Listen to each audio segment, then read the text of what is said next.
Good evening, everyone, and welcome again to our Mishmashing Monday Street Fighter V Battle Lounge. We are running character select on today, if you're looking for us. A little different than our usual. And so, if you want to join in, just look for 3 rounds first to 2, character select on, and find Rillian today will be our host. Otherwise, I am, as always, Kansuki Dynasty. Rillian will be around. And otherwise, I have some experiences to talk about relating to Urianbot. And some work that I put into that over the weekend.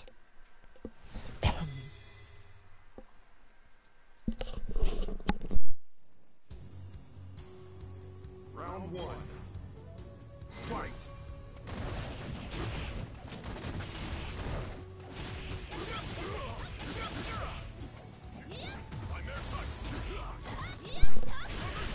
So my quest for footsies continues, in terms of all the various little things that mindsets, skills that I need to learn to actually be able to basically build up that whole fundamental concept and all the things related to it in my game.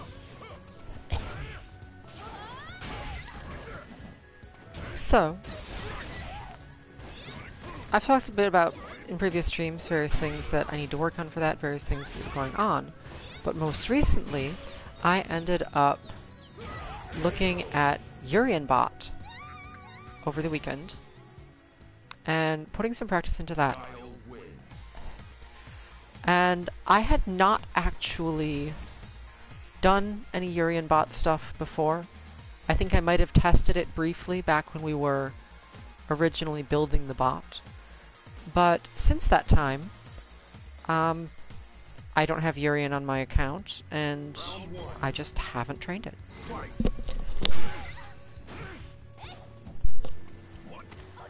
But Urianbot, one of the main things it is about is sort of putting together a bunch of the stuff that I needed to learn.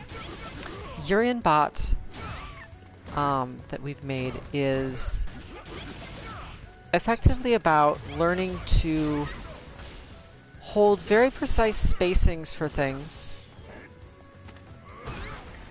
while still paying attention to all the rest of the game. Getting your anti-airs in place,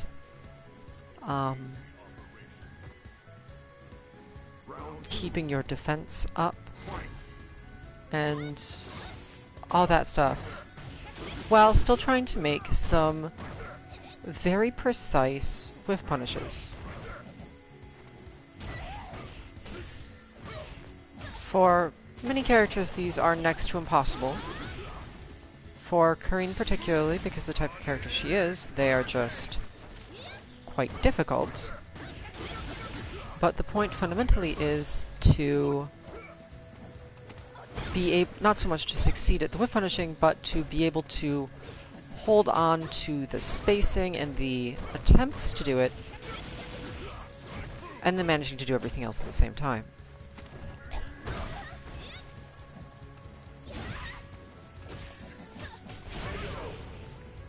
So for me, this ended up actually being all sorts of little lessons and experiences and things about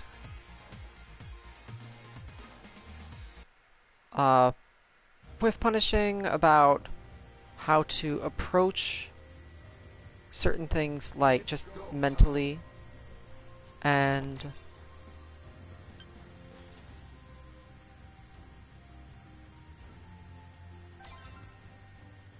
well, basically all of that stuff. So after my match, I will go and talk about a little bit some of the stuff that I've learned. A lot of it is also just like mentally how fighting games, how we play fighting games and things like that as well.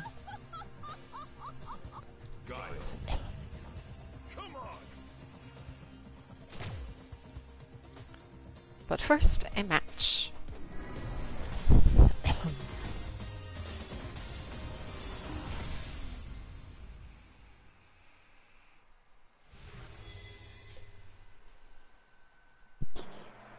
Urian Bot is often about building your confidence. Fight. If you lose your cool, it has a high enough strain requirement that it just can't be done in certain situations.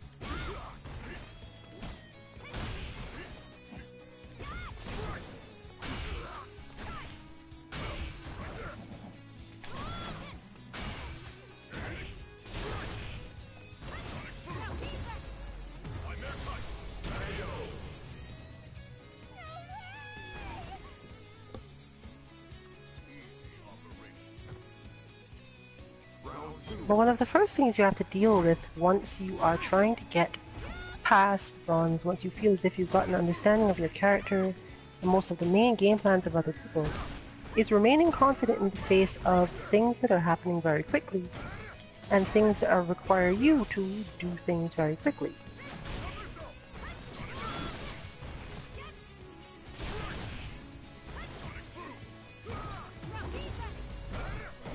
It's easy to get caught up in things as a result of feeling like you won't have time to do them, or that you must preempt a thing in order to be fast enough to do it. Which are usually related, but sometimes it's not quite the same.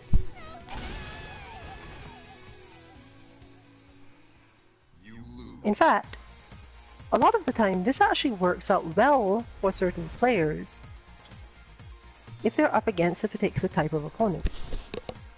By being very twitchy, you are able to counter the opponent's stuff if your moves are very large and cover a lot of space. The opponent is thinking about how to move toward you or reposition, and you're just going for moves. It's probably something that our current Guile is wanting to work on, might be why they're here, as their general way of playing is very, very preemptive. There's not a lot of actions here taken with the intention of punishing or countering something the opponent does after the fact. It's a lot of setups and hitting buttons very fast in order to prevent certain things from happening. And Guile is actually a good character for this. With the current opponent set, it's also likely to work out quite well. He has a lot of good moves he can do without putting himself at risk in neutral. Even if he's not necessarily going to open you up, he's not at much risk for doing it. And this is super important for a defensive character like him.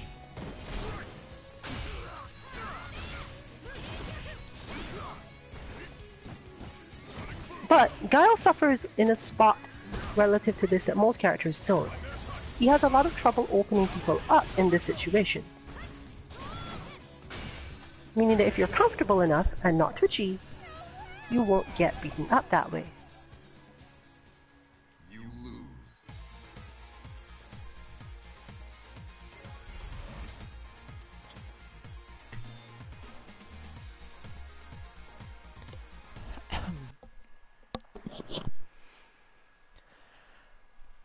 I, on the other hand, am still needing to get a little bit warmed up.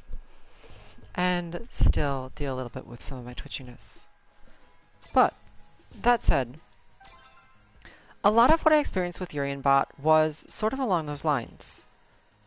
When I was trying to fight Urian Bot, trying to do the whiff punish, trying to just hold it, figure out the right position to be in and hold it, react to various things. The core of it was simply that I could do it sometimes when I wasn't thinking about it, but if I was ever thinking about it at all, I had no hope, because I'd be like 10 frames late or some ridiculous amount. Simply because it is very quick reactions, which are certainly within the realm of possible, but which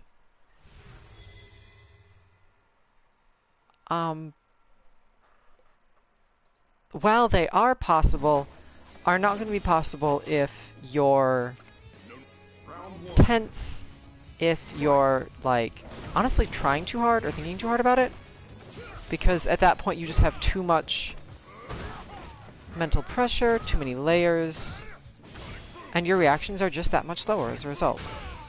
Which is probably something most people have experienced at some point if they've gotten very far in fighting games. That moment where you simply just are thinking too much or trying too hard, and it's ruining your game.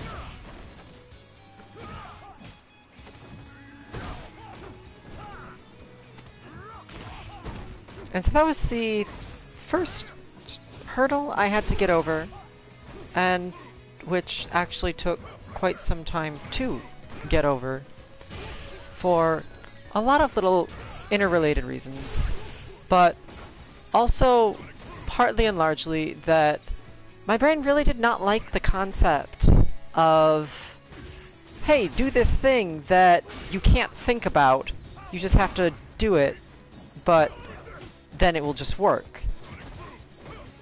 Because human brains don't necessarily tend to like that too much. They want to be in control, they want to be able to keep track of what's going on, and it's very easy to feel like... Well, it's very easy to feel like things are impossible or you can't keep up or any of that if you're trying too hard to think about these things. But at the same time, if you just let go and don't, you can... Honestly, you can still want to do things. You can still have reactions. You can still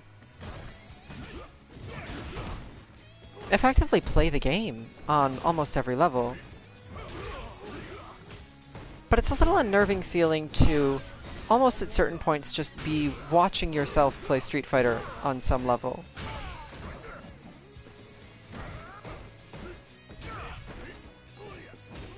And so, I initially spent, well, most of my time with Urian Bot until sort of near the end, dealing with this annoyance, stress, whatever the case may be, that my brain just really didn't want to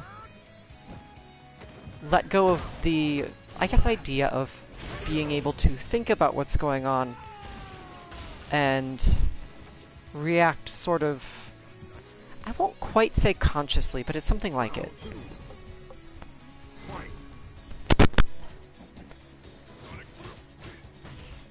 And so that's something I'm really going to have to get used to, because in this game there are a lot of situations like those that Urian Bot creates, where if I don't trust my positioning, trust my reactions, trust effectively just that I naturally can do these things, I'm gonna slow myself down and literally make the things I'm trying to do, which aren't necessarily even always hard, impossible. Simply because I do make myself slower. And there are all sorts of little glitches, confusing things, related such matters, that come up as a result.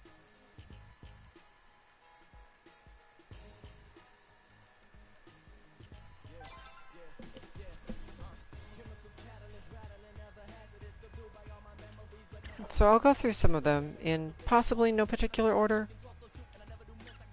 But, for instance, the first thing that I came across, actually, before I even almost got that far into thinking about and understanding all of that, was that I realized that... So I have this whiff punish that I'm trying to do to Urian. And there's an interesting little property in Street Fighter, which is a difference between standing and crouching block. Standing block has a slightly narrower hitbox than crouching block. So if you're crouching, your hitbox is slightly wider, and so you could, without your opponent moving, they could whiff a button in front of you, and then you could crouch, and they'll hit you with the same button. And so the first thing I realized was that I'm trying to work with a pretty precise spacing for this because I do need to be in a relatively exact place to be able to whiff punish, such as Urian's crouch medium kick. It's plenty long, mildly fast, things like that. Obviously I can't be hit by it, but if I'm even slightly too far out, it can become troublesome. The first realization I had to have was, you know, I don't actually have any reason to be crouching against Urian. He can certainly hit me, EX tackle, things like that. And the bot will do that, and will do damage to me and stuff as a result. But while I will take damage, it doesn't necessarily matter on some level, because something we've talked about before is just the fact that if you have some things your opponent do that just don't do enough damage, don't matter. And it's far better to keep your game plan intact than to spend all the time worrying about them. So, for example, that EX tackle, it cost him a bar. It did some damage and stuff, but I can go right back to playing the game I want, and he just has less bar now. He doesn't necessarily get tons of stuff out of it every time, and I can sort of ignore it.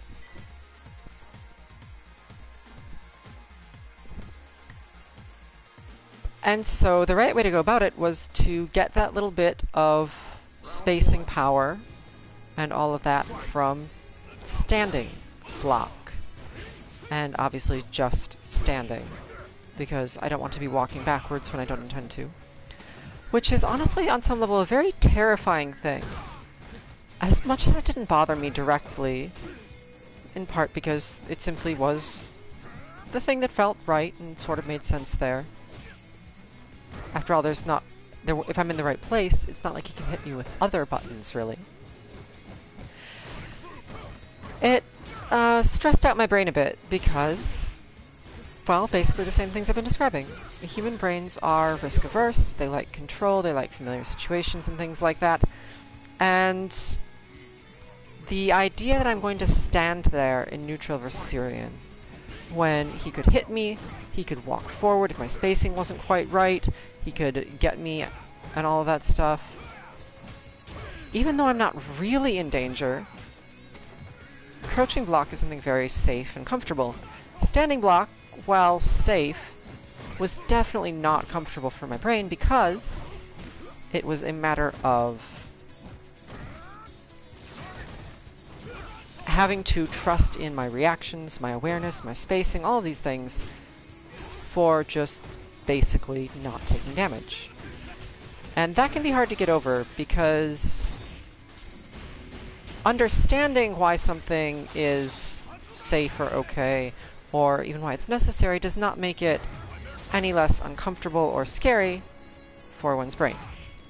And so one of the things that I will probably be working on for a while is getting my mind used to the fact that that is in fact okay. That I can block, that the damage I took doesn't matter, or doesn't matter enough, and being able to push through that fear, overcome it, be stronger than it, things like that. And, well, go from a sort of a very primal fear of being in danger to confidence in my spacing and abilities and such. And a lot of what this comes down to actually is confidence. Confidence in abilities, confidence in spacing, in your training, in your reactions, all sorts of things. And it sort of underpins everything related to it. Because if you're going to be playing footsies properly or for real, there's going to be a lot of fine reactions, fine movement, and just having to be calm and ready and confident.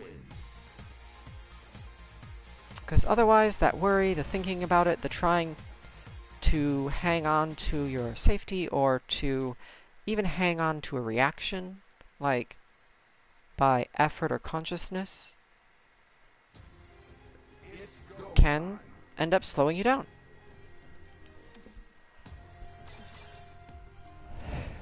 So that's a decent breakpoint, so I will see what I can do against this Guile one more time.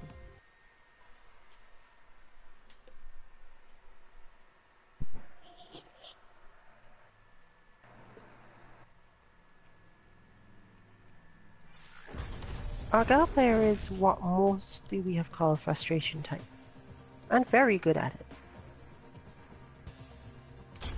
The impression generally given is that you need to do something, and Guile is a character that can actually respond quite quickly to everything you do. He's very similar to Ibuki and Chun-Li in that way, where he has an answer to everything. It's just the difference in what that answer does. In Chun-Li's case, it gets her hits, very small, occasionally poking at you hits, or good positioning.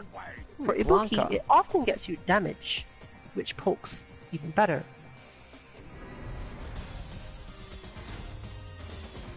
For Guile, it normally gives you control. Guile's moves that he uses in those situations don't necessarily hit you, but they control you. Blanca is closer to the Chun-Li side.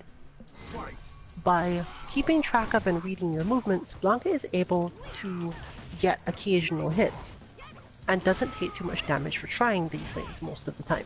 You have to fail your execution. But Blanca also seems to have that same problem actually, where he can, quite often, just fail his execution. Not everything Blanca does is super difficult, but he does have a couple of things that are stressful enough. You could defend against this character by mostly expecting him to eventually mess something up.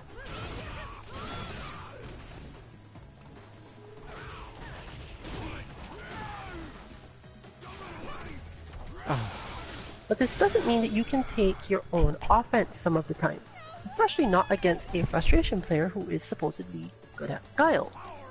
You're going to be seeing the same sorts of things, and with the same sorts of concepts.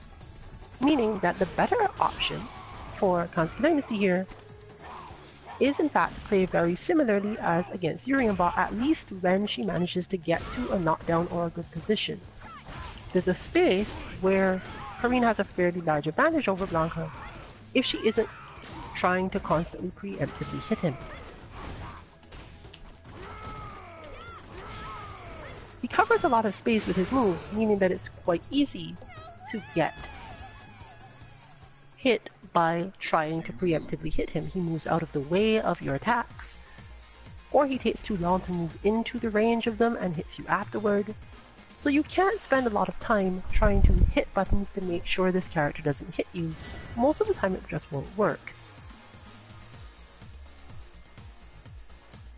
Fortunately, much like Urian, many of the things he does in order to cause that feeling are also technically unsafe.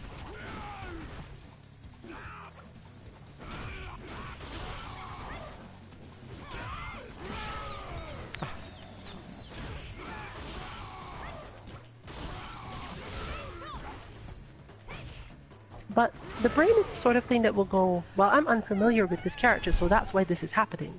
Or even in some cases, this is so unfair, my hitbox should work here.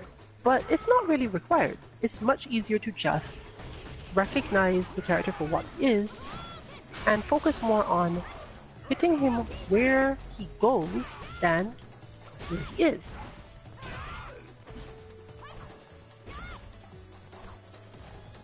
It is in fact possible to play this much more relaxedly than you'd immediately think. He's not super hard to anti-air either, for example. But you can see what happens when the stress gets to you.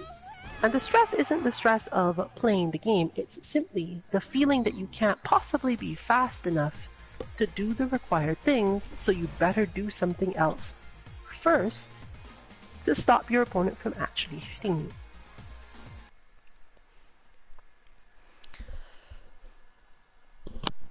you. Indeed. And that was, in a way, another one of the lessons that I learned against Yuri and Bot.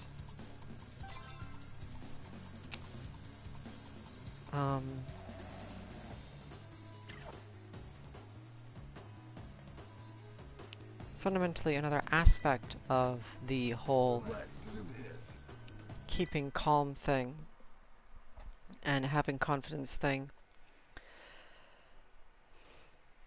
It's fundamentally still the same thing. It's still scary. It's still, no way this is possible, until you end up forgetting to think about it or not thinking about it or whatever the case may be, just doing it and going, wait, what? I did that with a heavy button? But if you or your brain get into a state where like your brain thinks that no way this is possible, I can't handle this, you're gonna end up going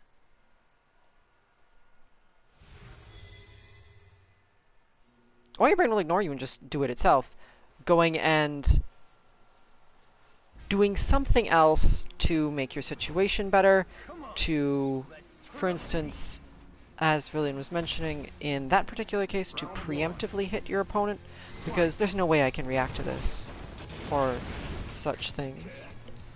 And those tend to get you in trouble, or at very least stop you from doing anything you want to do. More so, get you in trouble. And so, for instance, I would end up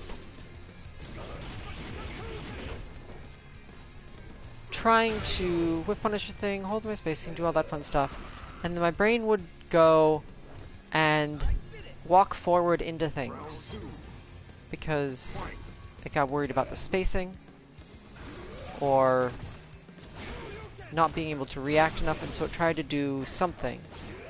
Walk forward and hit a button, for instance,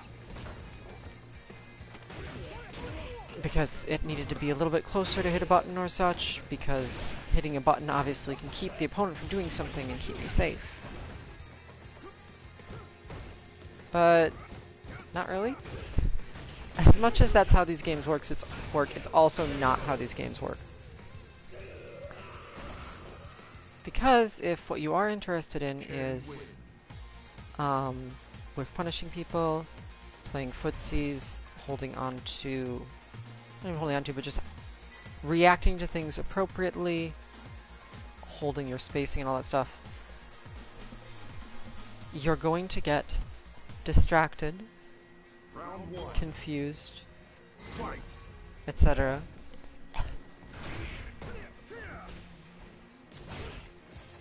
And it's very self-reinforcing.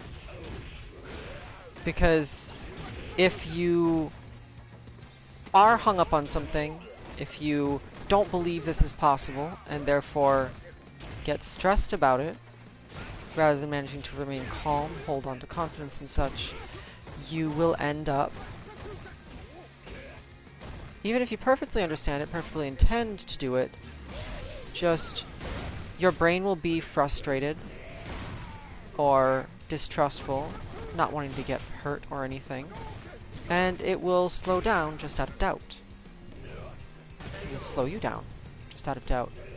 And that few frames, that little bit of respacing, or trying to do something else, or feeling like something else is a better option, and sort of polluting your mind with that, even on a subconscious level, is going to cause trouble, because then it may make the thing that you're trying to do, which is maybe difficult, maybe fast, but quite possible, actually impossible, like even physically, on a fundamental level, because you're just too slow.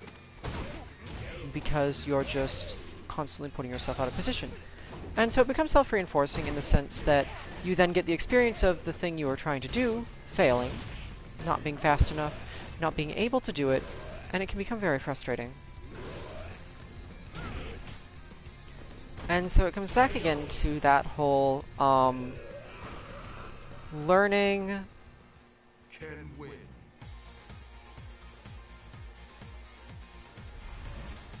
well, not so much even learning as teaching your brain that it's okay, that these things work, that you can do things that maybe it doesn't think that you can do.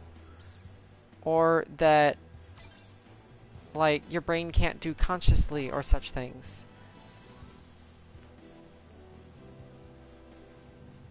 Or just, like, I don't know, on its own. But, for instance, you the person playing fighting games, you know what you want, you know who you are, you picked a character that suits you, and you just know what you can do, and if you don't let your brain get hung up on all those, I guess, survival functions, and the burning need that brains seem to have to be certain of things, you manage.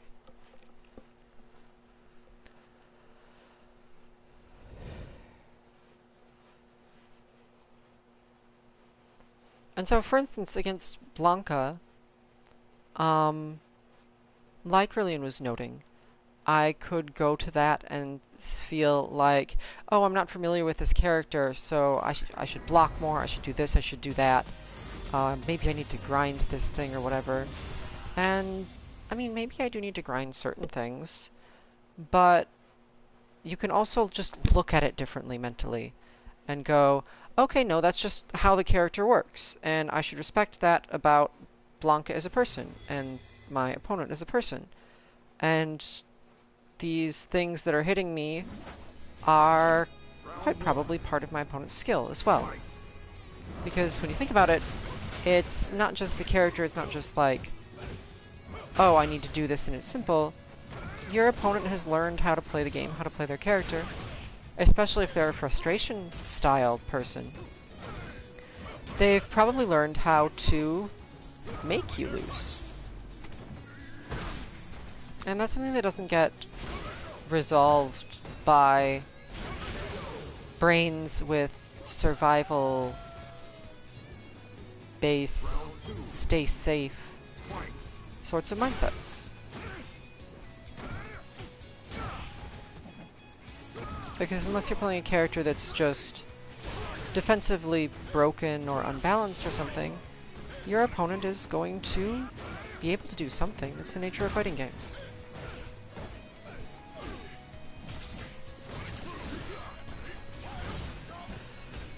And it's a matter of you as a person coming up with and, well, just implementing and doing your personal way of dealing with that sort of situation.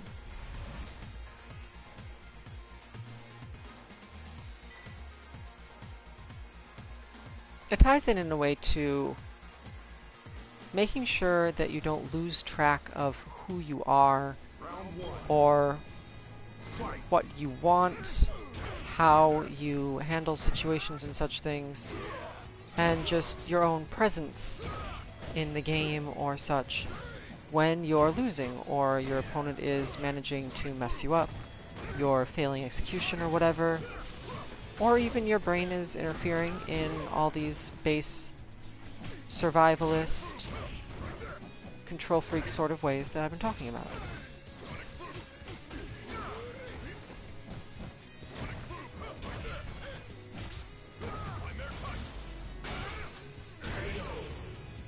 Because if you do fall back to that level, your opponent's got advantage, plain and simple.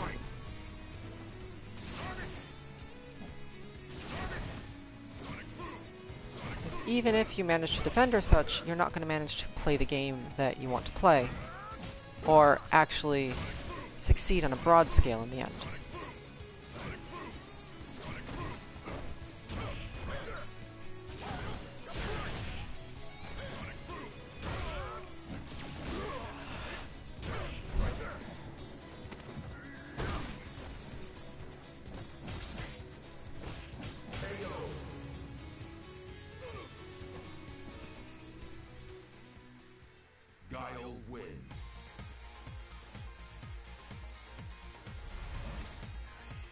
But going back to my experience with the Blanca and such, And my tendency to, as Rillian was sort of implying, hit too many buttons, try to keep my opponent out and such things, which, depending on the style of your opponent, just plays straight into their hand.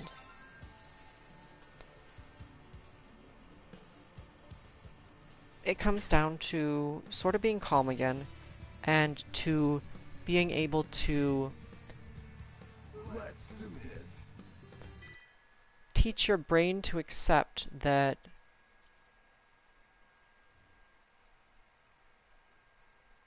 rather than necessarily giving in to these base survivalist fears and such things, to accept that you're capable of things that it doesn't necessarily think that you're capable of. Because, let's face it, when you look at fighting games as a whole, and this whole sort of reactions and remarkably fast and detailed spacing stuff, recognizing situations and awareness, reacting to things within 60ths of a second, a few 60ths of a second, but still 60ths of a second, and making decisions on similar timescales, we can do a lot of interesting things that if you weren't into fighting games, you might be like, no way.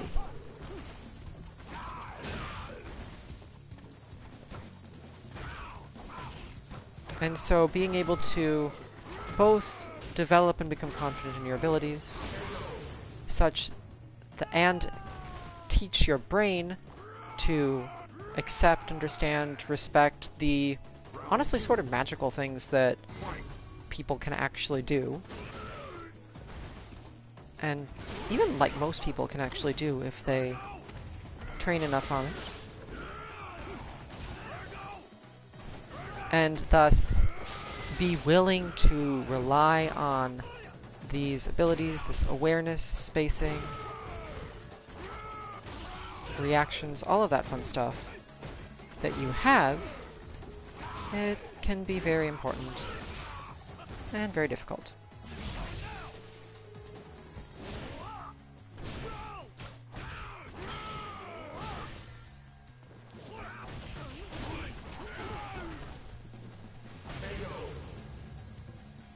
Especially since it's much easier for at least people's brains to go, well, but I have this button I can hit. It's a good strategy. It will keep me from getting hurt. It's going to stop the opponent from doing things. Maybe.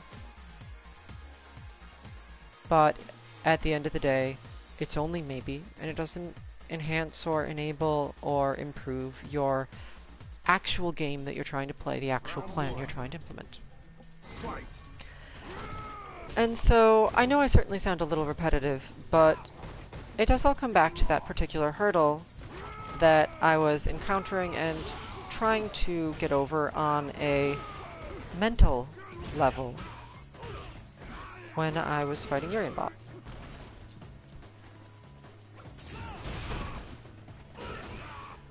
And it produced interesting results. The times that I was able to do that for a moment, because, I don't know, my brain was thinking about different stuff, because I had managed to calm it down or become confident for a little bit. I've learned all sorts of interesting little reactions that, without that confidence and calm, and just confidence in my own game plan and my own abilities, would have been impossible. For instance, my brain is very accustomed to, and therefore prefers, creature of habit and all of that, as brains are, certain types of anti-airs.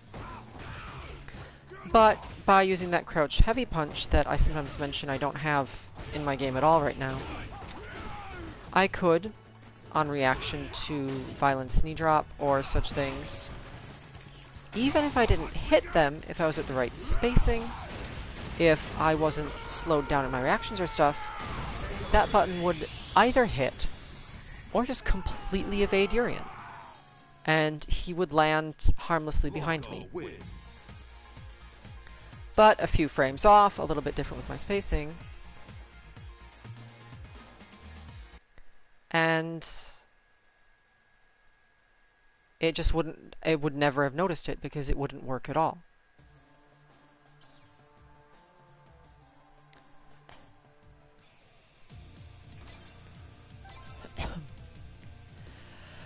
I also had the fortune of learning that in a similar moment of just letting myself be and naturally exist within the game and not be stressing out about this is impossible or no, I have to be ready for, or things like that. I managed to just naturally whiff punish Urian. I don't even remember what specifically I whiff punish, but it works for a bunch of different things. With Tenko, which really actually pointed out to me while she was sort of watching this and listening to me talk about it, that when I commented that, oh wow, and that I really have all the time in the world for that too, huh? She actually pointed out that no, it's kind of tight. I mean, it's not impossible, but it's certainly not free. And I actually found this really surprising. Because since I was relaxed, since I was sort of trusting in relying on my own abilities rather than having, at least for the moment, to contend with all of that doubt, fear, uncertainty, that it was just really easy. To the point where I would never have guessed that it was actually hard, because I just did it. And so eventually that will be what I end up using to whiff punish various Urian's things. But I'm a long way from that. And mainly on the road towards getting my brain to, in a way, accept that I'm beyond its perceptions of the requirements or limitations of itself, reality. Which will be a very long road. The conscious part of the human brain is basically a pattern recognition device. It's what kept us safe for many, many, many years.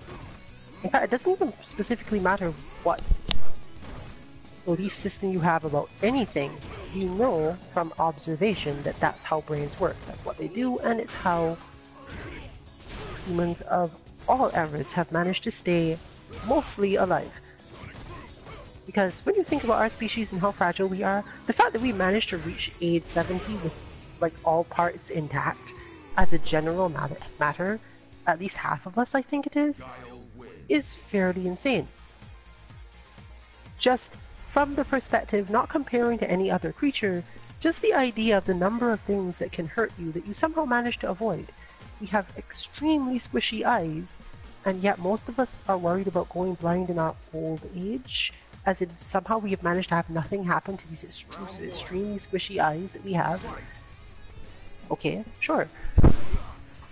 This pattern recognition, therefore, is something that fighting games push to a level that is outright uncomfortable for most of us. Some of us enjoy the hype of it, some of us enjoy the thrill of it, and a lot of us go, why does this happen this way? This is nuts. It's scary. It can be fun to be scared like that, and that keeps quite a lot of people playing, but it's definitely, by most forms of neurology, scary. Whether or not you find that scary to be thrilling type of scary, or I don't really want to do this because it's hard work and terrifying and failure is a terrible sign that I've missed something or are unable to do something. Could be personality, it could be how you train, it could be what your friends have taught you to believe relative to fighting games, and so on.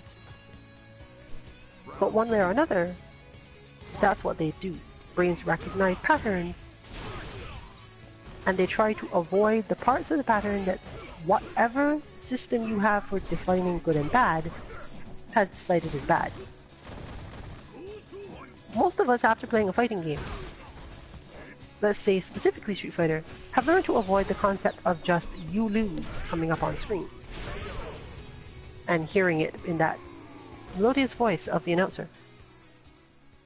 Guile wins.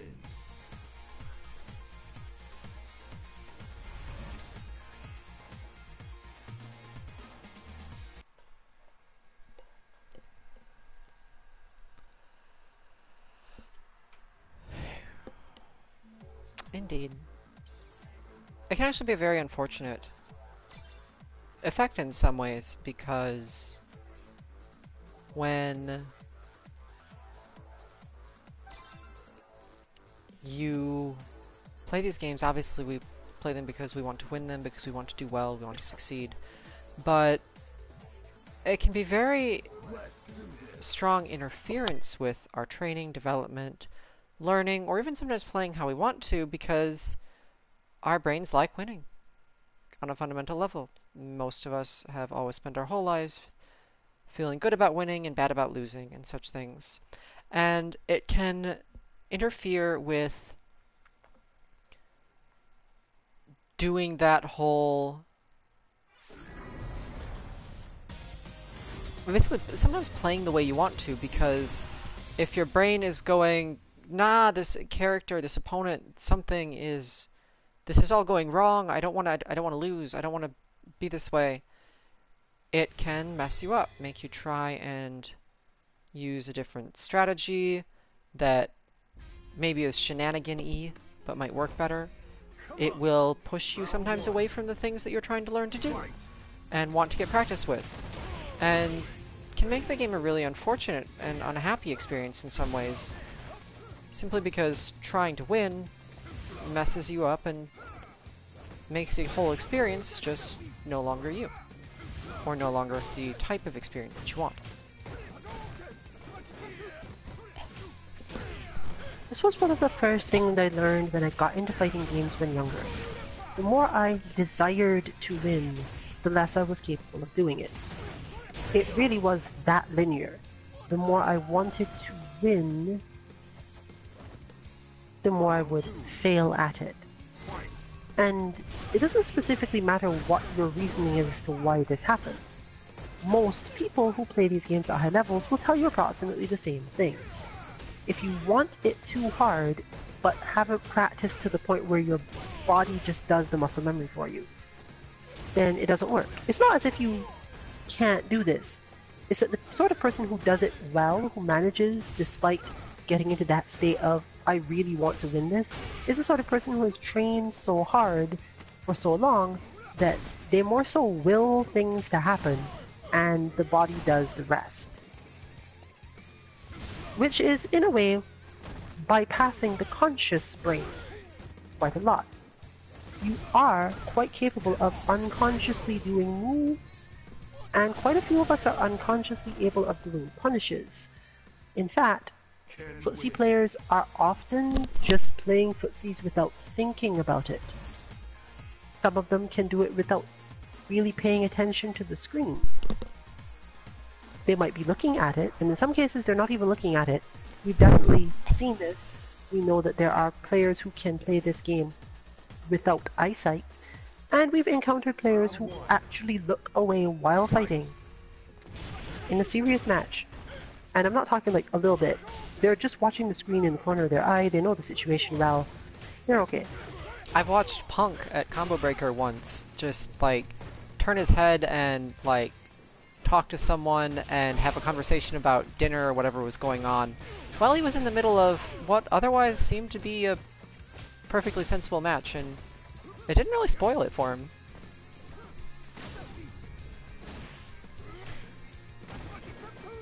That it's definitely a thing. Therefore, you have to just learn, if you aren't too confident in these games, even though conventional wisdom would indicate that you should try harder, think harder, focus more, most people who play fighting games at intermediate to high level will tell you, no, that's really not what you want to do. Don't do that. You can do it in training. And not even all of training. Like, once you've learned mostly how to do a move, you have to stop doing it and see if you can still do the move. because that's muscle memory, you're testing it. In fact, our Nash bot is almost entirely for testing muscle memory. Our Urian bot is actually for testing footsies, or rather for testing spacing, because footsies is a hard thing to say Urian bot can do as a whole.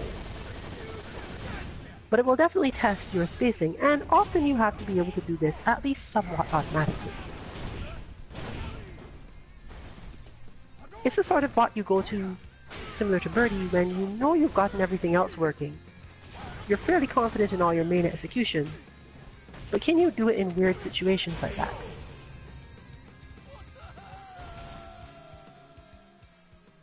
The good thing about our Urian bot is that while it does have some very, very specific timings for its inputs, the 6 or so variants that come out of trying and not getting it completely right all work pretty well. So you're not likely to end up with a Urian bot that you can't do anything with. You just might have to keep on trying to get it perfect. And perfect is a hard thing to say. So let's once again attempt this from the other perspective of thinking about it and talking about it.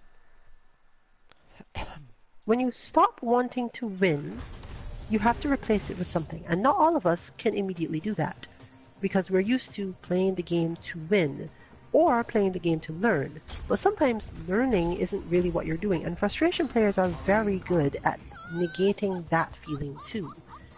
You learn the good thing for your opponent's character to hit, the sensible thing. Why are they hitting this? Oh, because it's plus, because this is a... Frustration players throw all of that out the window and hit whatever will make you the most annoyed. Because they are the ones who often don't care, especially if they're not easily discouraged by losing or discouraged by getting hit. They don't really care that they've hit sweep for the 3rd time in a row and been punished for the 3rd time in a row. They still hit the 4th sweep, because maybe they'll get you this time. And the fact that they hit the 4th sweep and actually land it is super frustrating to you, so therefore they're happy.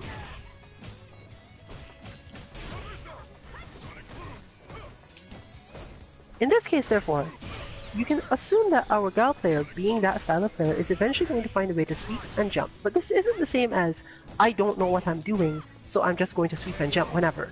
This is, specifically, I'm hitting these buttons because you're probably not going to punish enough of them to bother me, and I get to really make you upset for doing it. If you were super confident that you could anti-air every jump, and that you could punish every sweep, they might still try it for quite a while.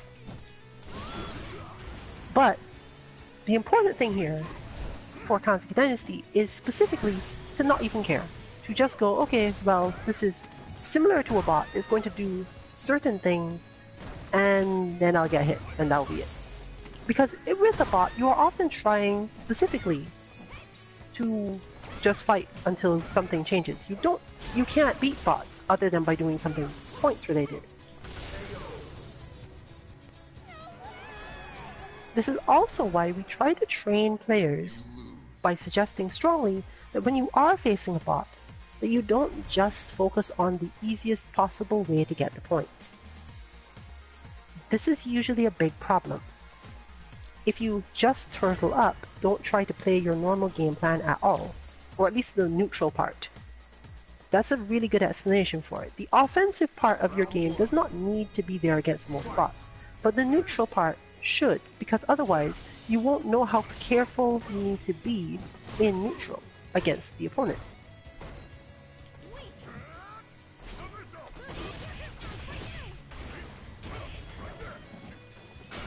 Frustration players are required to be a certain amount of twitchy, and if you are twitchy back, then they win.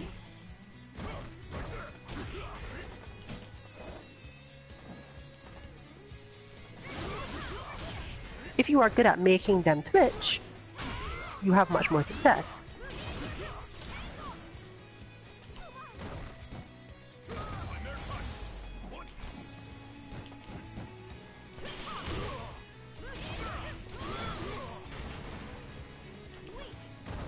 And that's what you see demonstrated here.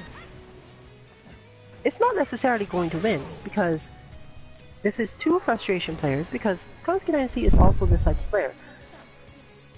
It is just that at the moment, their skill at their characters is not really what's clashing. This is Stinmeister versus Rune Siren, and whoever loses their cool first loses the match. Guile is good at making people lose their cool, but not necessarily so good that you are assured a loss.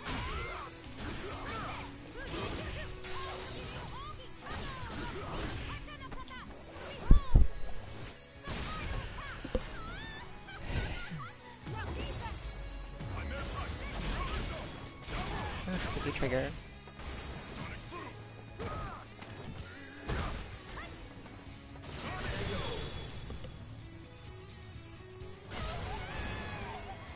You can learn a lot from facing this type of player in general about your mindsets, about your behaviors, and what ticks you off, stresses you out, puts you on tilt, etc.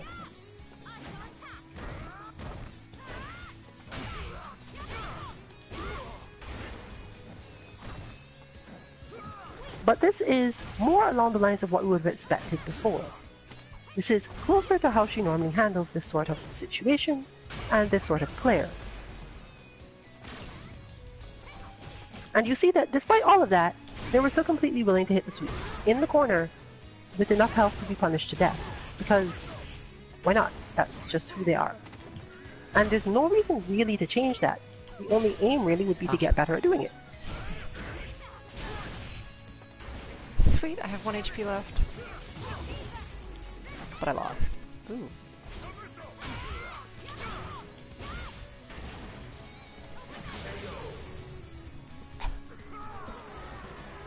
I could have lost because I lost my cool. You win.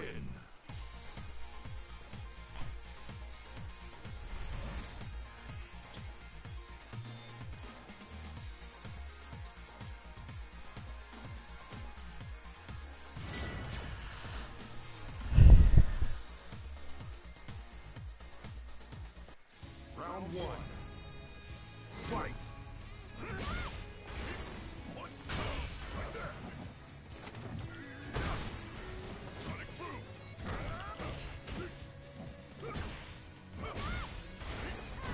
There are certain parts of this that are about your execution, your footsies, your resolution of situations. Understanding your opponent's flows, for example.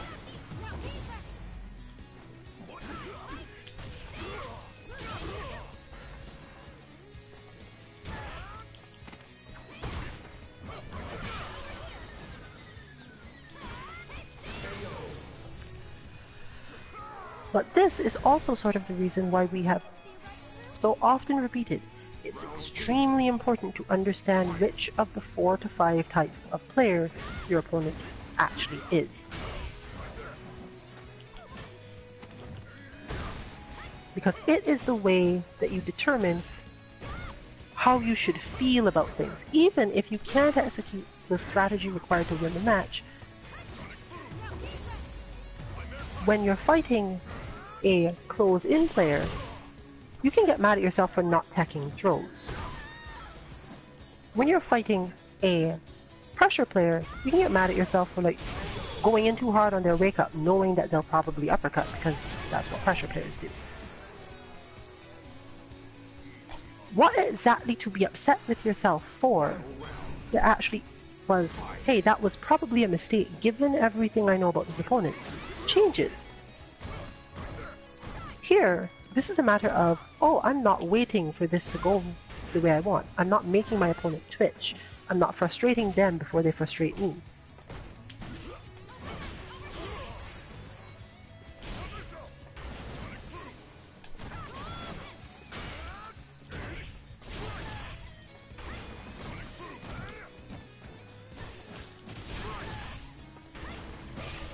Oh.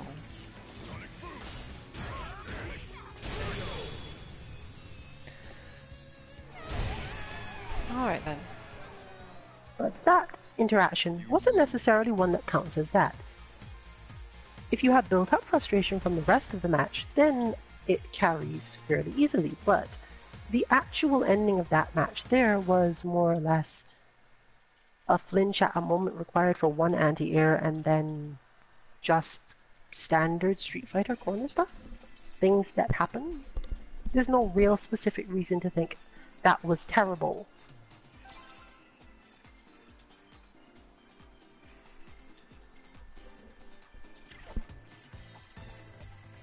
This. Still disappointing a little. But so it goes, really. The important thing partly was that I managed to not be freaked out about the whole losing thing all that much.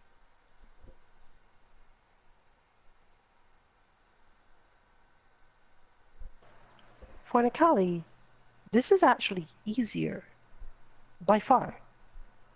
Because Nikali is one of the few characters in this game that never has to stop doing what he wants.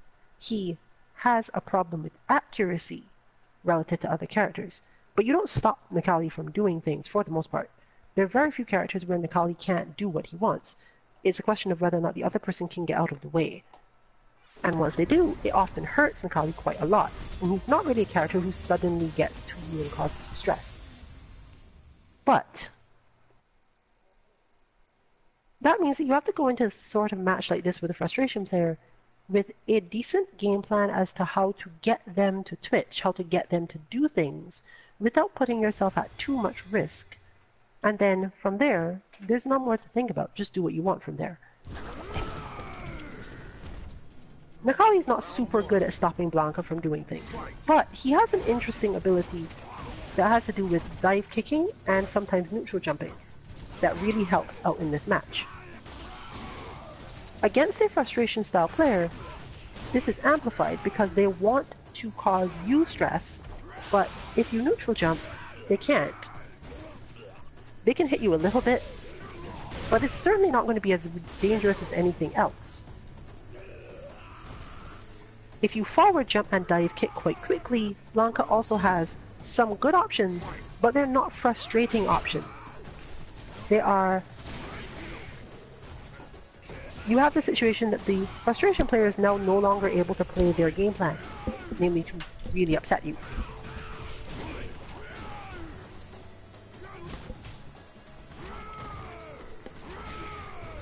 But, as we see, Cosmo probably isn't going to actually do any neutral jumping.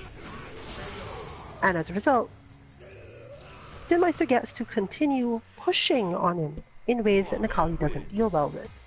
This isn't to say that this is part of the matchup. There's no, oh, neutral jumping beats Blanca. It's specifically, neutral jumping prevents being frustrated by Blanca. And when frustrating you with Blanca is your opponent's game plan, then negating the game plan or lessening its effect is a good way to do things. If you want to win, you jump. This has nothing to do with close in Blanca, and absolutely nothing to do with pressure Blanca.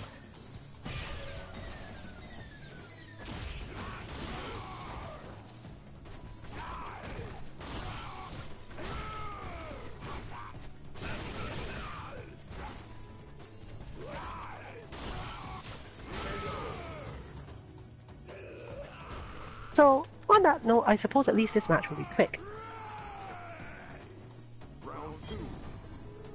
Fight.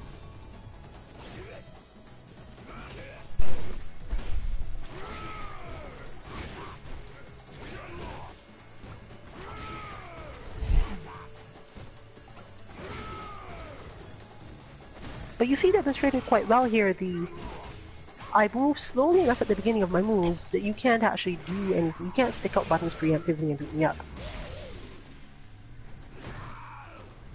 Which is what makes Blanca such a great character for frustration players if they can get past the lack he has in certain places. He's mobile, he's tricky, he's decently heavy hitting if you've gotten your opponent to open themselves up, and he's fairly good at doing that. So,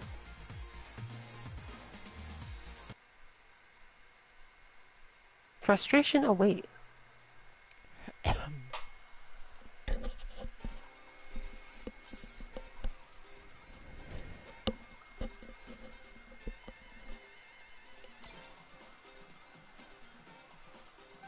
is actually another player who often is easily frustrated. And Alex is unfortunately a character not like Nikali. Alex doesn't get to do a lot when he's frustrated.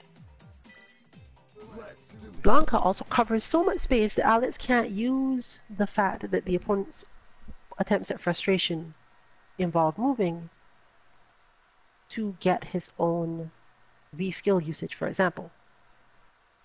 This match is really hard for Alex in the simple sense. However, he can often do a decent job of it based primarily on backdashing out of bad situations. We're assuming that Blanca's being played here, but we don't actually know yet. Backdashing out of bad situations and using medium kick and being ready to anti-air. But the interesting thing is, against this particular player, that's the mindset no matter what you do. Zangief. Well, I mean, frustrating Zangief is also a thing. Alright then. Yes, yes it is. Zangief has a particularly good sweep for this, and some really good anti-airs, meaning that overall, you can't just fight him in the standard way anyway. One of the few characters in the game that can literally just respond to Alex going for stomp by hitting the triple button, and that's it.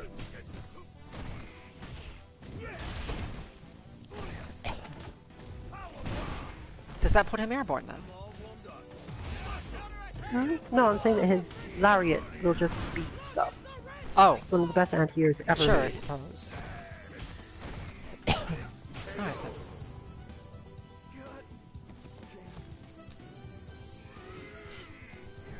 Alex is therefore usually a matter of patience, and a matter of a mindset that's hard to build up when you're just starting out. The ability to hit a button in neutral and have no intentions beyond that button. Or even to prime yourself for an anti-air depending on the range. But to just hit a button and have nothing in your mind. It's not supposed to hit the opponent. You don't care about anything in particular it does. You're just hitting it because you felt it was time to hit a button, so you did.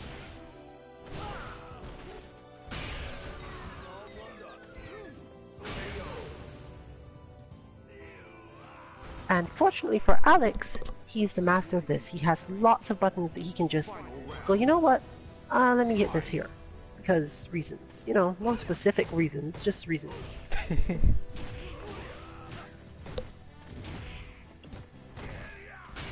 In fact, extending Alex's game plan too far is often one of the problems you see in mid-level play of the character. Once you've built up massive amounts of understanding of Alex as a character, you can do that sort of thing. Because you then don't have to worry about specifics. You don't have to worry about if you're just the right distance or if your opponent is likely to build up enough V-meter to make some sort of comeback later. You know what's happening. But until you learn all of those ins and outs and nuances of this character, you're better off without a heavy game plan. Closing in is fine, pressure can work even though he's not really a pressure character, but too much commitment to any outcome is just another form of distraction. Your brain is going to try to find the pattern that leads to the thing it wants, and this won't always work.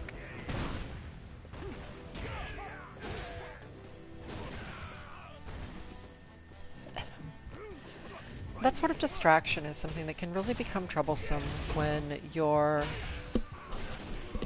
in a part of your training or you're in a space where you're trying to deal with your brain, because especially when you're uncomfortable, which obviously is the main time when either you're learning something, because if you already knew it and such you would be comfortable, or when you're facing an opponent that's actually challenging you and is the fun part of the game.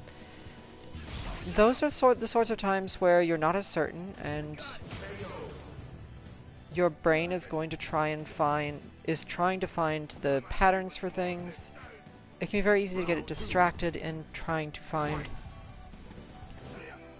the wrong patterns and such things, just getting off balance in terms of like where it's looking for things and such, and it can become very distracting Because it might be just that your timing for something wasn't quite right or whatever, but your brain saw, oh, I keep losing this way, this doesn't work.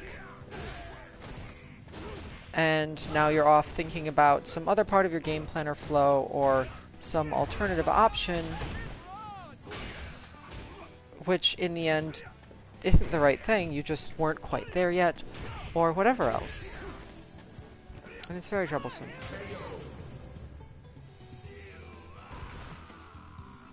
Looks like you. Final round. Fight. It becomes sort of micro scale, trying not to lose or trying to win sort of thing.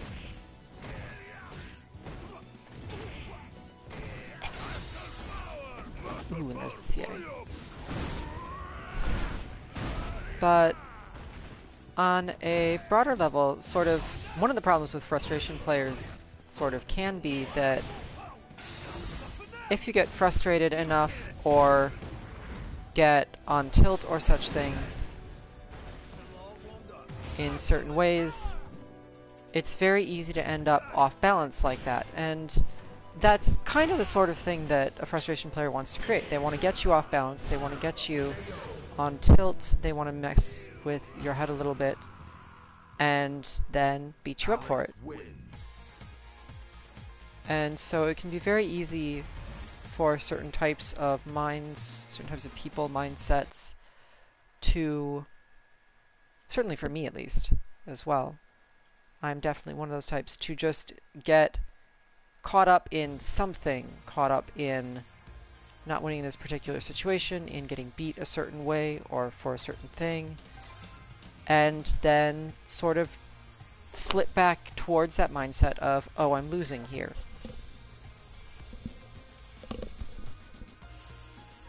Darn. And then you're back in that whole space where as much as you want to train on something, or as much as if you just stayed calm you could win, you're not gonna.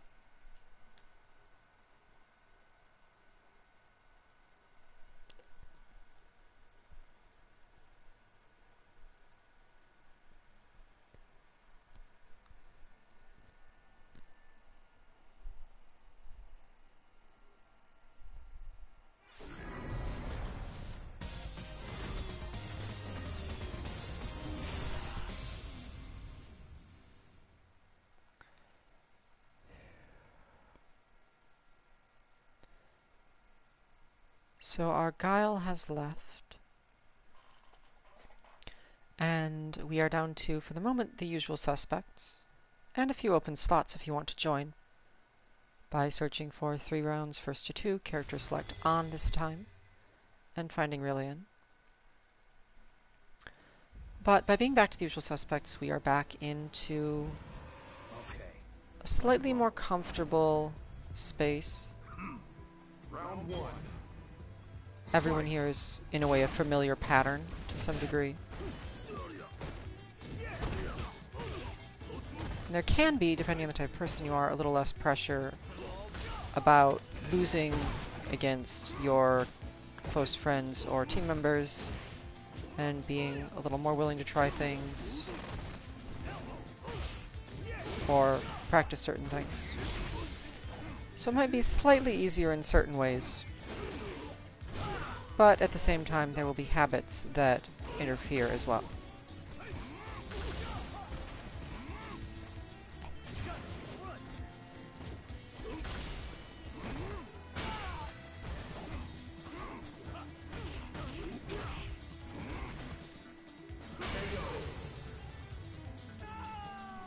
So while we go about this, I will think about other things that I've encountered that are meaningful to relay from my experience with all of this and with Urian Bot over the weekend.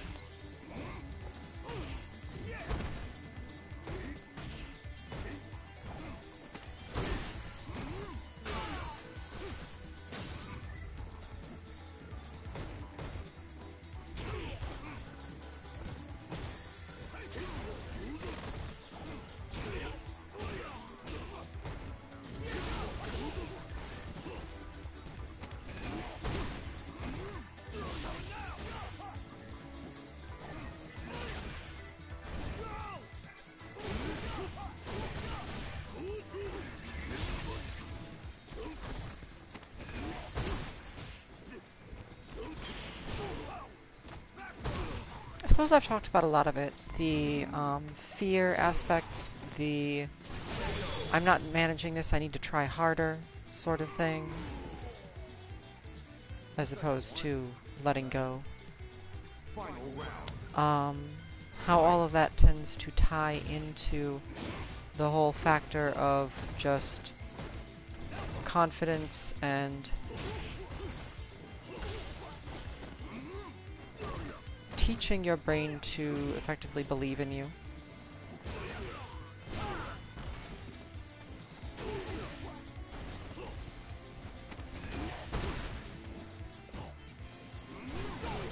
I have to imagine sometimes when some people say that they're their own worst critic, that this is part of it. Although I know there are other ways that can happen.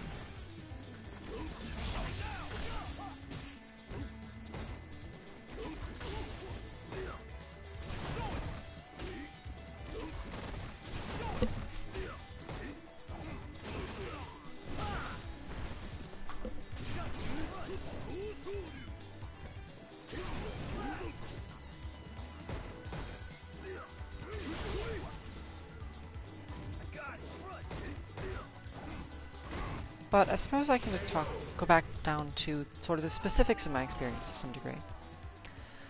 One of the things that I ran into against Yuri and Bot was that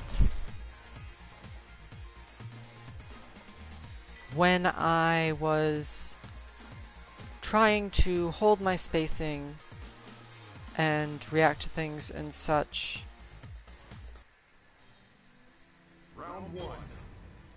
I ended up sort of at one point I was like sort of unable to see where I was or to pay attention to things just as a result of that. Because I was trying too hard and was focusing on too many things, all of them consciously, and not just letting my stuff happen. But then when I went to when I got to the other side of that, to some degree, I had a bit of an experience where I actually touched on it earlier. I had sort of managed to let go and convince my brain that no, it's okay, I can actually do this for the moment. And it got to the point where I was noticing that I couldn't see what happened. I couldn't tell what was going on screen, what exactly just happened. I definitely did the right thing. I mean, I had succeeded at something. I knew that much. I was, like, hitting Urian and all of that. But at least a couple of times it was very difficult to mentally register what had happened. And then I ended up managing to let go and try a little less hard in that regard as well. Because what it turned out was happening was that my brain was trying to keep track, pay attention, stay full speed, and all of that. And it wasn't really necessary for it to. Because when I had gotten to the point of being able to trust in my reactions, my abilities, and just effectively myself, and got my brain to relax and do so as well, I was sort of just doing the right things. And it was sort of just working. And I didn't really need to have my, even like have my brain like keep up and be aware that, okay, I have just done this with punish and now I am doing whatever. Because I mean, if I land my crouch medium kick, I practice the Tenko and all of that. If I happen to hit Urian but don't necessarily do all that, I'm already working on this, keeping the spacing. I'll get back to it and be ready for the next one and such things. And obviously I still need my like conscious thought and my brain and all that for recognizing the broader patterns in a match, what my opponent wants to do perhaps, things like that. But on the micro scale, like oh, I just managed to... Urian did a crouch medium kick, and I whip punished it. I didn't need to. And it was because I was actually using all these reactions that my brain couldn't keep up with. It was too fast for my brain to even sort of see. But when I let go of that, it became much easier. I had felt like, oh, I can't see what's going on myself as a result, but obviously I was still doing the right things. But eventually, I noticed this, and I noticed that my brain was trying too hard again, and I managed to convince it to not. And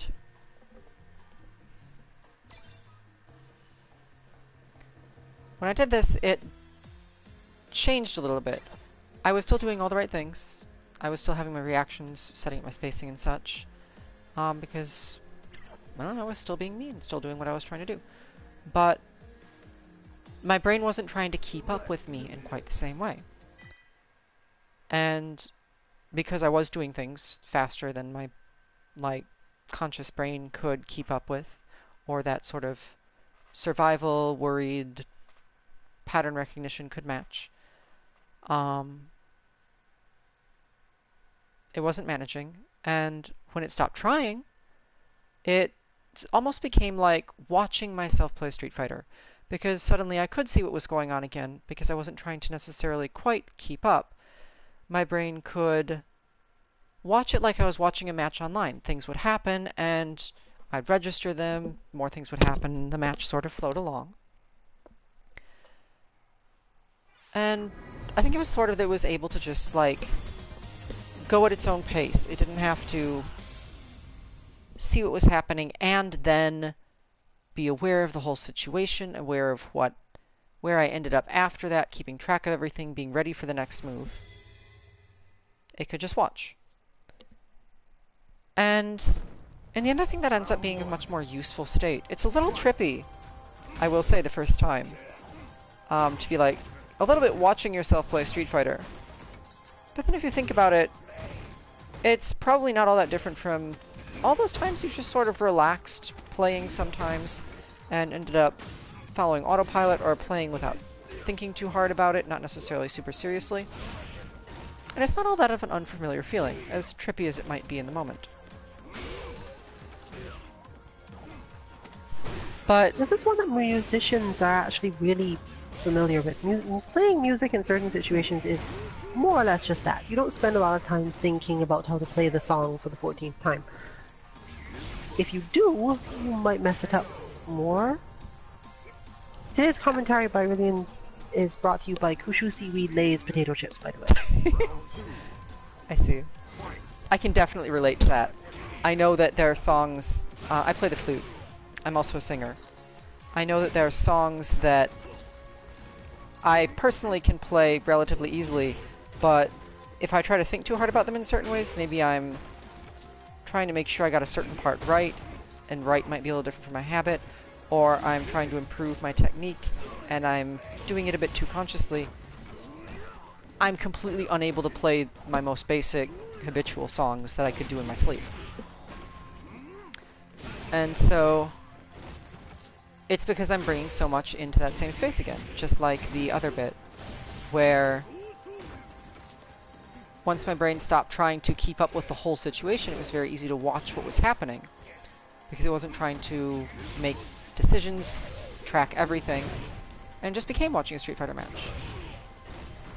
And I think this state is actually very useful in a way, and, well, something applies in music or such when you're trying to fix things as well. If any of you sing, play instruments, whatever, you might have noticed that you can be going along and playing a song or singing a song and realize that, oh, I screwed this bit up, but I'm not there anymore, and just keep going. And obviously you'll fix it next time, or you'll pay more attention to it, but you can think about that section while you're still going on. And I feel like it's very similar in fighting games, being able to watch yourself play like that and relax about it, not have your brain trying to keep track of all the possible pain or failure allows you to therefore go and just notice the real patterns that matter. Hey, my opponent did this a couple of times. I got hit that way twice or 3 times. And it frees up a lot of thought for that. So now instead of going, what's this next thing I have to do? All this extra brain power is available and you can go, oh, huh. So he did that twice, and he did it by walking backwards a little bit at this point and then hitting that button to push me out. Oh, okay. And it basically puts all that mental effort and brain power in the right place because you can then adapt next time and adapt and improve your game plan. It'll never fix this exact second because you can't see or think that sort of thing ahead. Or at least, well, your brains can't.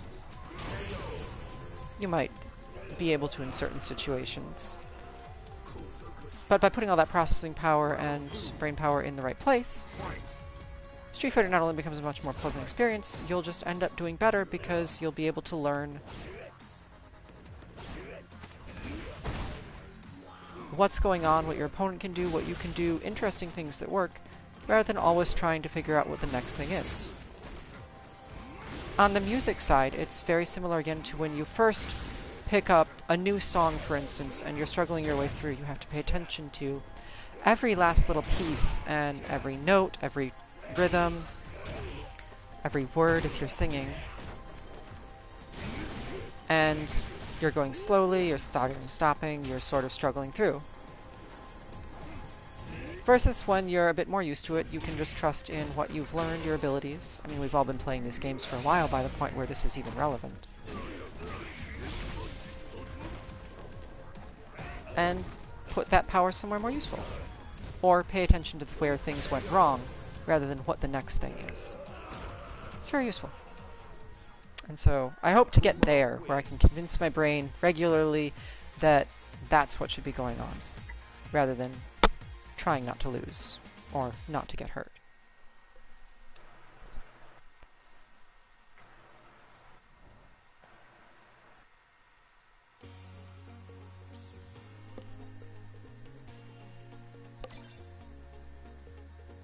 This carries over for a lot of games. And learning the process that comes out of it, once you've learned to reproduce it, if you're a fighting game beginner, this is obviously not a session I'm talking about things relative to you. But if you have been playing for a while and gotten used to the idea that this happens, one often just expects it to the point where when you touch a new game, you know all the little steps you're going to go through. You know they're going to get to a point where it'll be frustrating to execute things. But you also know that at that point, you should take note of what needs to be fixed, and then just probably relax and not think about it too hard. Just keep it rolling in the back of your mind. I need to do this. I'm not doing it yet. Okay, that's why I'm losing. I still need to do this. Oh, I started doing it a bit more. Now I'm losing a little bit less. And that sort of thing comes up a lot. Round 1. Fight. This is true in this game for me quite a lot because of the way Chun-Li's characters works now. And the physical requirements of certain of her combos that have gotten a little bit ahead of me.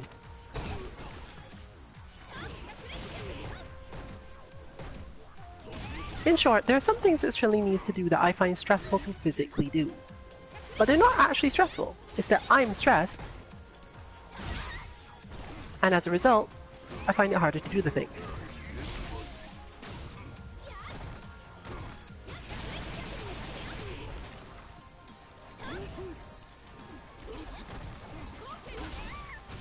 I spent a long time a while back practicing that combo.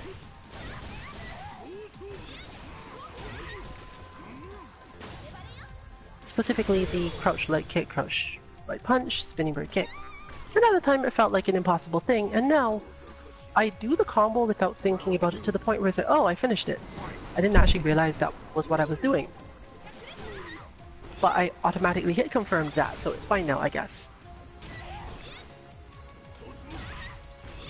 And muscle memory for combos is like this fairly often, but it goes a little further than that too.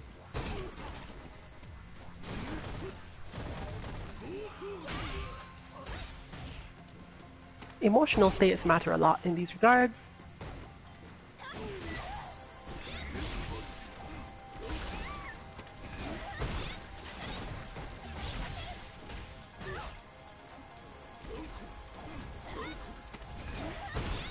And sometimes it's a matter of recognizing that you knew what to do and didn't do it, but that you thought about it. Your body wasn't ready to do the thing you needed, but you thought about it in time.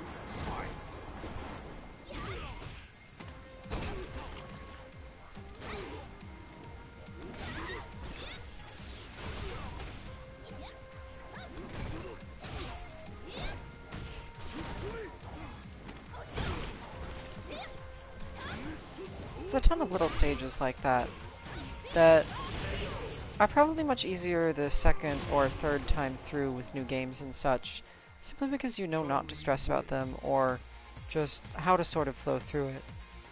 I know going through all of these things, all these steps and stages of learning a fighting game for the first time can be daunting, because obviously you have all of these feelings and my combos aren't working and stuff, and you can try and grind them or try harder to do them, and you don't necessarily know, okay, this is a point where I just need to let go, I'll get it eventually, this is how all this works.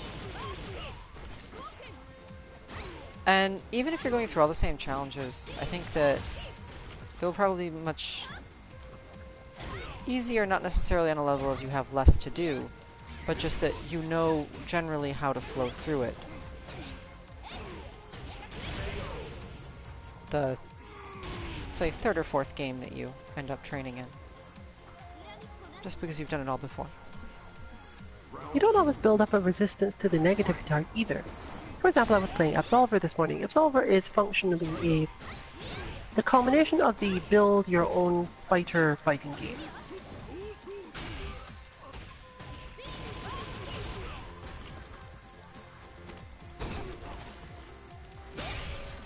And Absolver is primarily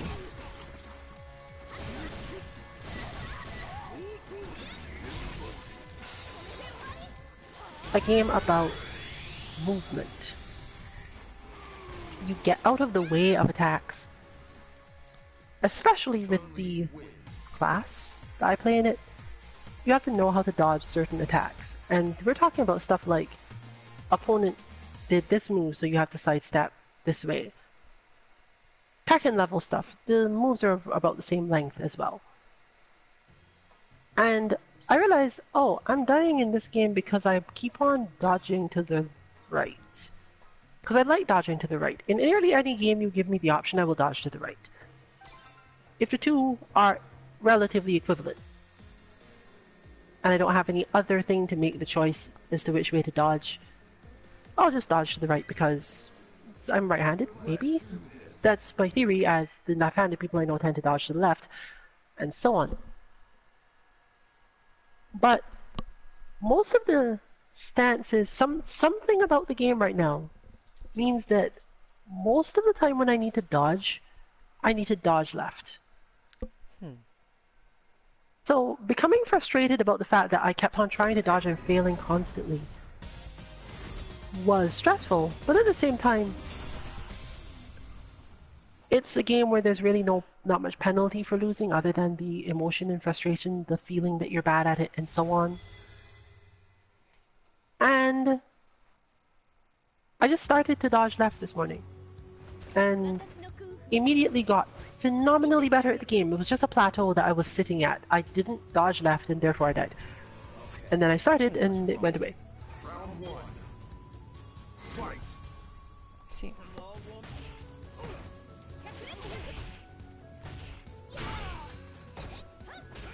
I suppose it's no less frustrating being caught on those things, or not quite realizing what it is that's holding you back, or still having to figure out how the game works.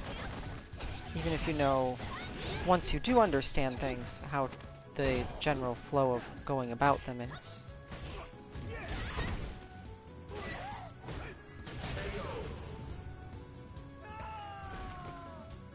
But it gives you a little confidence.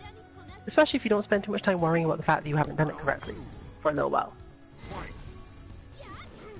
Indeed. And that confidence builds up a lot of things.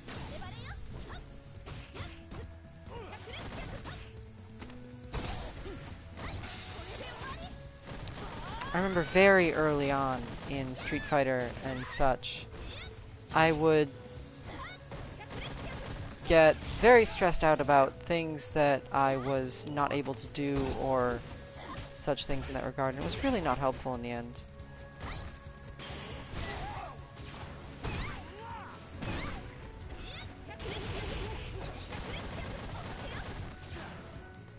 We speak as people who went through the process and found that we never actually got better.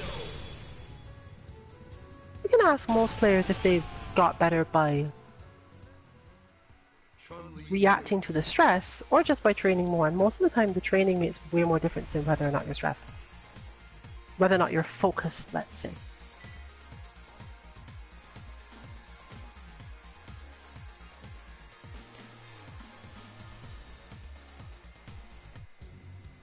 Round one. Fight.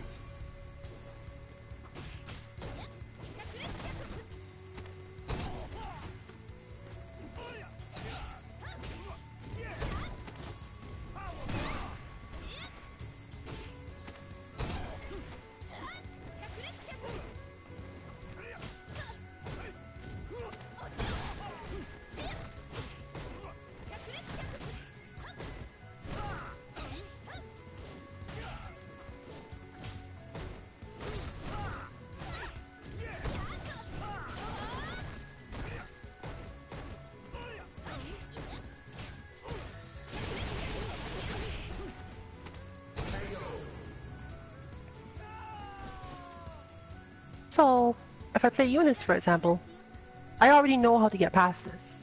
I did it basically automatically one day. I just trained Seth against some bot for so long that it just worked from there. And now when I play Seth, it's more so a matter of being confused, because I'm doing combos I didn't learn in places and at speeds that I didn't think were possible, because reasons.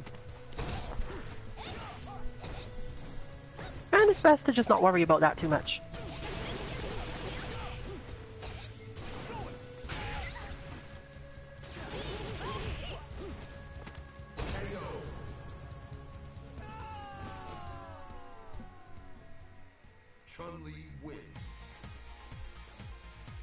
In fact, I still have Chun-Li combos that I can only do when I'm not thinking about them. The way I dealt with this was to simply practice a lot and then get to the point where I could at least sometimes do them without thinking about them, leaving me able to do that, and as a result of being able to do that, gain the confidence that it wasn't something beyond me, gain the confidence to springboard the rest of the way, to consider it as, okay, I can do this, and just pay attention to when I do it. Right now, I'm in that space again. It's easy to get back into that space for new combos, new moves, new requirements. But since I tend to practice a lot of them at once, I'm also in the springboard space for a different one. So I have one combo where I am doing it really well now without thinking about it, and two others that are, why can't I ever land this combo? So I just need to practice the latter two until I just automatically do it sometime, and then it will happen.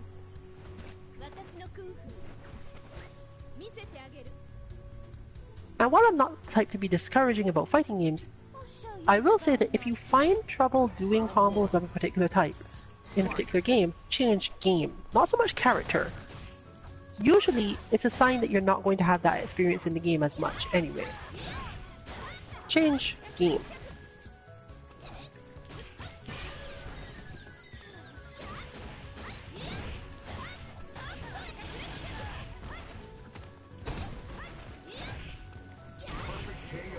Darn.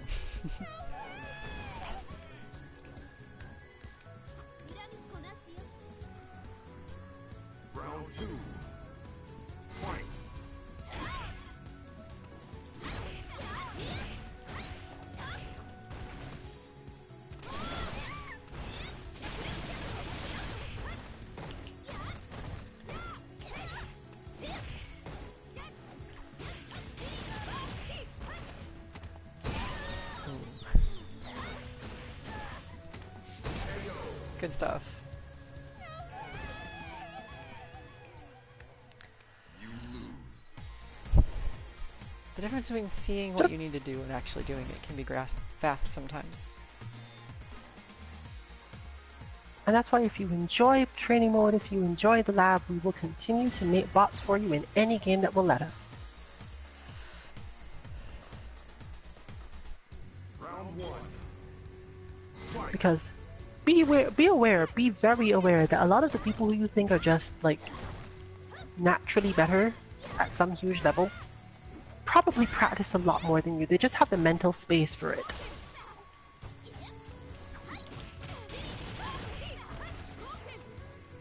In fact, part of the reason I can talk while I'm doing this is the amount of automatic footsies that you can play against Karina and Shuri, for example.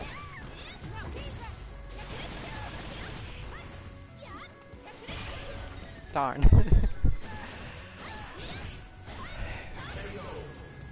I'm doing so against another frustration player. I'm not quite frustration, I just like hitting all of the buttons. And I end up being frustrating as a result because my characters tilt toward the frustration side. They give you a lot of options as to how to hit many buttons.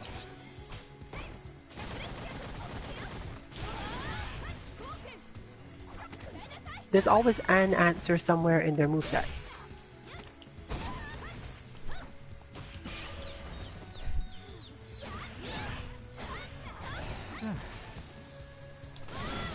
That elusive calm. Yep. That elusive execution. You lose.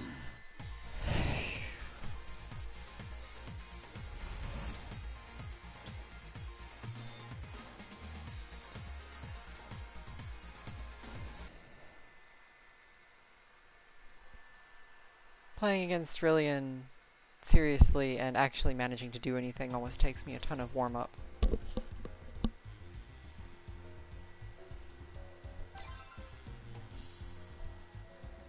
Because I do have to get to the point where I can,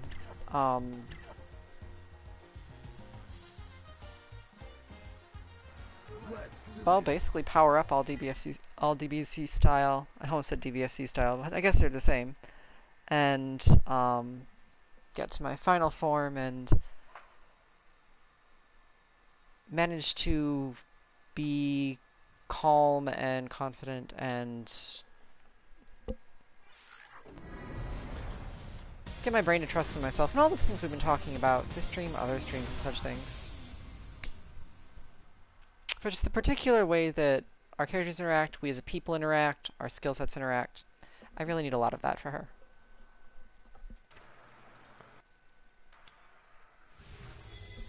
We're getting toward the end of our stream. This is probably the last match of the night.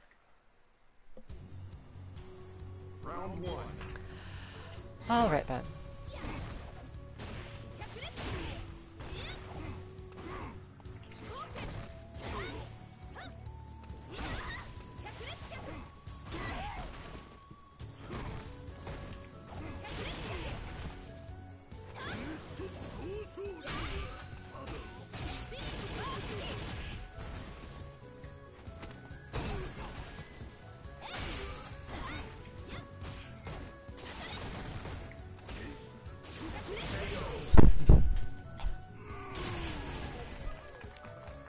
And there you see all of the buttons.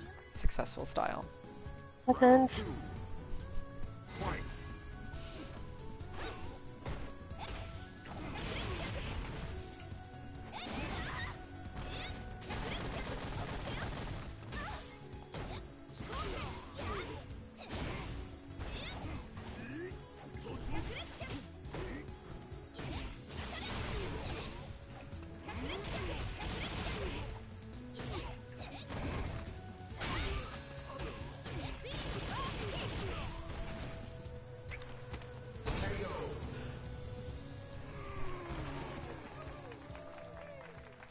Chun-Li wins.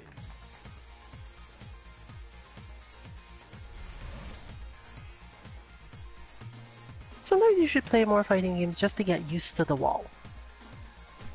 Though again, try not to play games where just the feeling of trying to do things on your character is frustrating. Round one. Fight. At least not at first when you're not sure how to struggle through those feelings for long.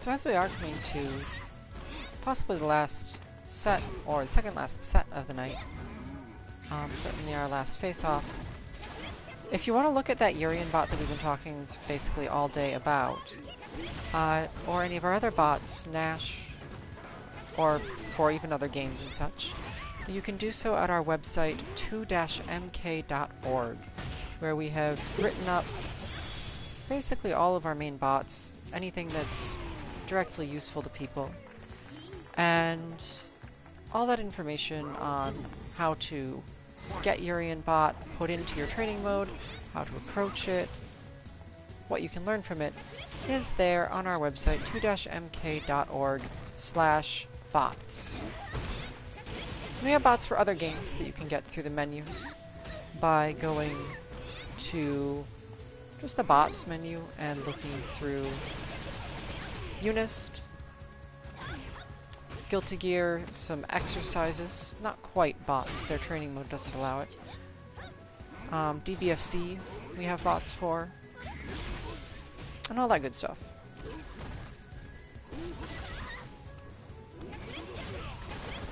Obviously, if you liked talking about this sort of thing, or hearing us talk about this sort of thing, you can find out about what we're doing any particular day of the week. You can come fight us in any of our various games, join lounges, or just watch our content, find out what we're doing any particular day on our Twitter 2_MK_FGC, where you will also find out about any new bots that we're releasing, or anything else of the sort.